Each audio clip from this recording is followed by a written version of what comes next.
જય બાબારી ત્યારથી રણુજા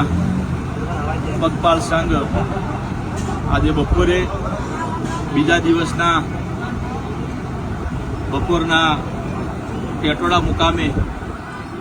કેમ્પની અંદર જમણવારો બની ગયો છે અને બસ જમવાની તૈયારી છે ત્યારે અમારા ઢેર ગામનું ગૌરવ અને મેરુબા પરિવારથી પોતે અમેરિકા નિવાસી એવા રણજીતસિંહ મેરુબા જેઓ છેલ્લા 4 વર્ષથી સતત અહીંયા પગપાળા અમે જ્યારે આવીએ છીએ ત્યારે ભોજનના દાતા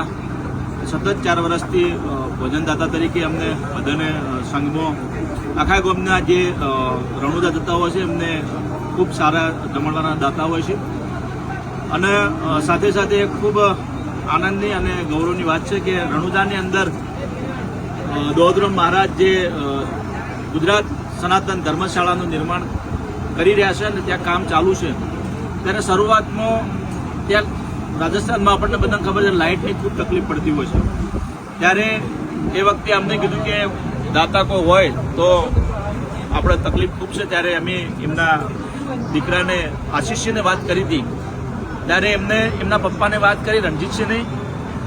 અને વાત કર્યા પછી એમને કીધું કોઈ વધો નહીં તમે તાર જનરેટર આપો ત્યારે પપ્પુભાઈ પણ એનો ખૂબ વાત કરી હતી સાથે રહી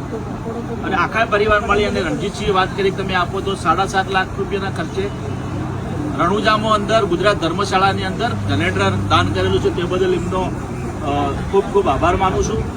અને આજે પણ એ આ વર્ષના પણ દાતા છે અને અત્યારે હાલ પણ સ્વદનું ભોજન માટે અત્યારે શાકભાજી લઈને આવ્યા છે અને સતત છેલ્લા 4 વર્ષથી મેડિકલની સેવા પણ તેઓ આપી રહ્યા છે રણુજા વાળાને અને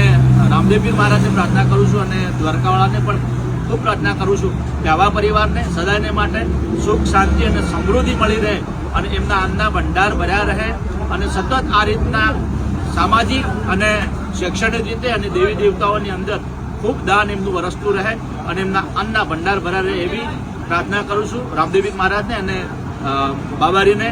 બસ જય બાબારી, જય બાબા.